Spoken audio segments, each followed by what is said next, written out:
네, 이번 시간 이제 전통 촌락의 변화에 대해서 수업하겠습니다. 원래 영상을 촬영했었는데 선생님 실수로 지워서 다시 찍도록 하겠습니다. 그럼 전통 촌락의 변화에 대해서 살펴보려고 합니다. 변화에 의해서 어떤 영향을 주었는지, 그 영향이 무엇인지 이거 살펴볼 건데, 전통 촌락의 변화가 일어난 가장 큰 원인은 인구와 인구 구조의 변화에서 기인합니다. 그러니까 전통 촌락의 인구가 줄어들고 또 연령별 인구 비율이 달라지면서 여러 가지 변화가 생기는데, 여기 있는 이 자료는 이제 설명 끝난 다음에 살펴보도록 하고, 아래쪽에 있는 내용 이 비공간에서 정리부터 하겠습니다. 그래서 전통 촌락의 변화입니다. 전통 촌락의 변화. 촌락의 변화. 전통 촌락의 변화의 원인은 너무나 당연하겠죠. 이촌향도예요. 이촌향도 때문에 여러 가지 변화가 발생하게 됩니다. 근데 이촌향도라는 현상은 농촌에서 도시로 이렇게 인구가 이동하는 현상을 이촌향도라고 얘기합니다. 우리나라 1970년대부터 공업화가 시작되면서 도시 지역에 일자리가 많아지면서 농촌 사람들이 도시로 이동하는 이촌향도 현상이 뚜렷하게 나타납니다. 하지만 이 이촌향도 현상이라는 걸 좀 내부적으로 살펴봐야 되는데,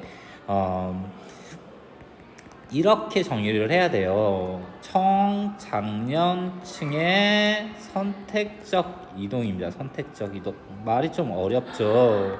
무슨 말이냐면, 농촌 지역에 있는 한 집, 가구라고 합시다. 가구에는 할머니도 있고, 그리고 청장년층도 있고, 유소년층도 있겠죠. 그러면 이 가구 전체가 이동한 게 아니라 이 중에서 이동한 사람들은 누가 되냐면 이 젊은 사람들만 이렇게 빠져나가게 됩니다. 그래서 젊은 사람들만 나가게 된다. 그래서 선택적 이동이라고 얘기하고, 이렇게 젊은 사람들이 빠져나가게 되니까 촌락 지역이 어떻게 변화가 됐냐면 인구 구조가 바뀌게 되죠. 인구 구조가 변화하게 돼요. 어떻게 변화하게 되냐면 첫 번째는 당연히 인구수가 감소하겠죠. 아무래도 농촌 지역에 있던 사람들이 도시로 갔으니까 촌락 지역의 인구수는 감소하게 되더라. 이게 첫 번째 원인이고, 첫 번째 영향 변화 내용이고, 두 번째는 인구수가 감소하는데 어디에 인구수가 감소하게 되냐면 청장년층의 인구 비율이 낮아지더라. 그러니까 전체 노년층이나 유소년층이나 뭐 청년층이나 다 전체적으로 감소하긴 했는데 그 중에서 가장 많이 나간 사람들이 얘네가 되니까 청년층의 인구 비율이 줄어들더라. 청년층의 인구 비율이 줄어드니까 누구의 비율이 줄어들 수밖에 없냐면 유소년층의 비율이 줄어들 수밖에 없습니다. 유소년층의 인구 비율도 줄어들더라.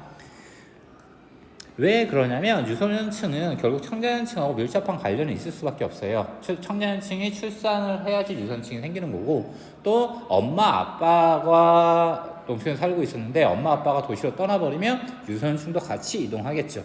그래서 청장년층하고 유소년층 인구 비율이 이렇게 감소하는 변화가 생겼고요. 그러다 보니까 상대적으로 누구의 비율이 높아지게 되냐면 노년층의 인구 비율은 높아지더라. 그래서 노년층 인구 비율은 높아지더라. 그래서 전체적으로 다시 정리하면 전통 촌락은 1970년대 공업화로 이촌향도 현상이 일어나서 청년층이 나가서 전체적인 인구는 감소하는데 그 중에서 청장년층하고 유소년층 인구 비율은 많이 없어지고 노년층은 상대적으로 비율이 높아지는 이런 현상이 나타나더라. 그래서 이런 인구 구조의 변화가 어떤 영향을 주게 되냐면, 영향을 살펴보면 당연히 뭐가 부족하겠어요? 청장년층이 일할 사람들인데 일할 사람들이 빠져나갔으니까 일할 사람들이 없겠죠. 그러니까 노동력이 부족해지는 문제가 발생하겠죠. 두 번째는 유소년층 비율은 낮은데 노년층의 인구 비율이 높아지니까 인구가 어떤 현상이 발생하냐면 고령화 현상이 발생하더라. 인구가 고령화되더라. 그리고 유소년층의 인구 비율이 낮아지니까 또 어떤 영향을 받냐면 학교가 사라지겠죠. 학교에 학생들이 없으니까 폐교가 되겠죠. 그래서 초등학교에 학교에 무슨 현상이 발생하냐면 학교에 통폐합 현상이 나타나더라. 통폐합 현상이 나타나더라. 이런 영향을 줍니다. 그래서 청소년층하고 유소년층이 이제 선택적으로 나가게 되니까 인구가 고령화되니까 노동력이 부족해지고 또 유소년층이 없어지니까 초등학교 통폐합 문제가 발생하고 또 한 가지 여기 변화에서 선생님이 빠뜨린 게 있는데 어떤 변화가 생기냐면 청장년층이 나간다고 했잖아요. 청장년층이 나간다고 했는데 청장년층 중에서 남성하고 여성 중에서 누가 더 많이 나가게 되냐면 여성이 더 많이 나가요. 왜 그러냐면 우리나라 유교문화 국가이기 때문에 부모님에 대한 부양의 의무는 남성이 지고 있어요. 그러다 보니까 남성은 촌락지역에 남아있는 부모님을 부양할 의무가 있으니까 이동해서 자유롭지 않겠죠. 그래서 뭐가 어떤 영향을 주냐면 농촌에 무슨 문제가 발생하게 되냐면 노총각 문제가 발생하게 돼요.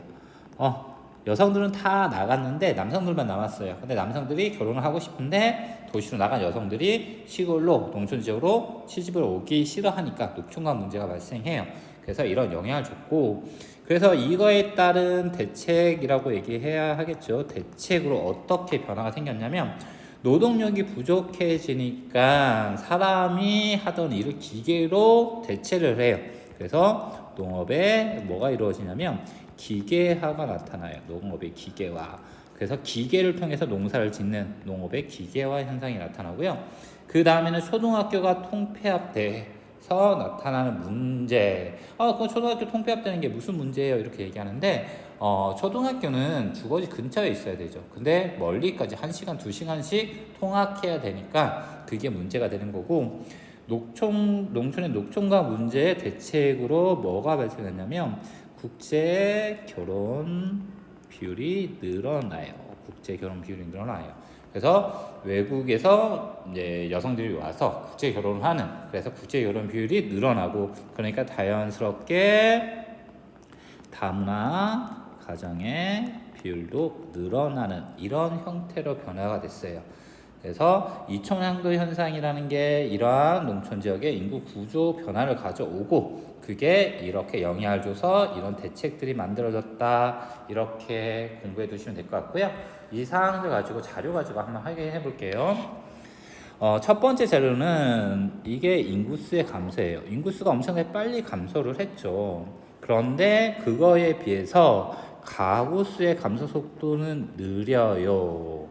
이 말은 뭐냐면 가구가 전체적으로 이동하는 형태가 아니라 이 가구 구성원 중 청장년층만 이동하는 형태가 돼요. 선생님이 말했던 청장년층의 선택적 이동에 해당하는 내용이에요. 그러니까 청장년층이 빠져나가니까 인구수는 빨리 감소하는데 근데 그 집에는 여전히 청장년층만 없고 노년층은 남아있으니까 집은 그대로 존재를 하는 거예요. 그래서 인구의 감소 속도보다 가구의 감소 속도가 느리게 나타난다 이렇게 볼 수 있고요.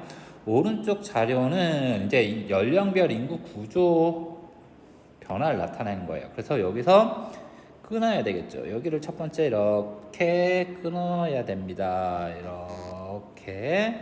그래서 여기까지를 뭐라고 얘기하냐면 유소년층이 라고 얘기하고 여기서부터 여기까지가 되겠네요.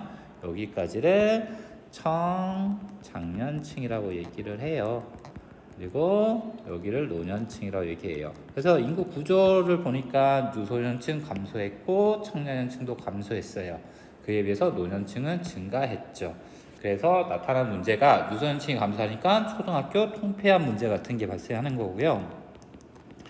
초등학교 통폐합 같은 문제가 발생하는 거고 그리고 청년층이 줄어드니까 무슨 문제가 발생하냐면 노동력이 부족해지는 문제가 발생하는 거고요.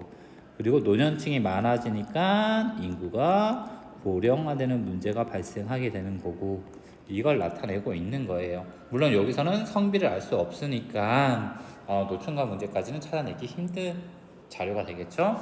그래서 71페이지를 통해서 우리나라 전통 촌락이 2000년도에 의해서 인구 구조가 이렇게 변했고 이에 따라서 이러한 영향을 받았다, 이런 내용들에 대해서 수업했습니다. 네, 오늘 수업은 여기까지 하겠습니다. 고생들 하셨습니다.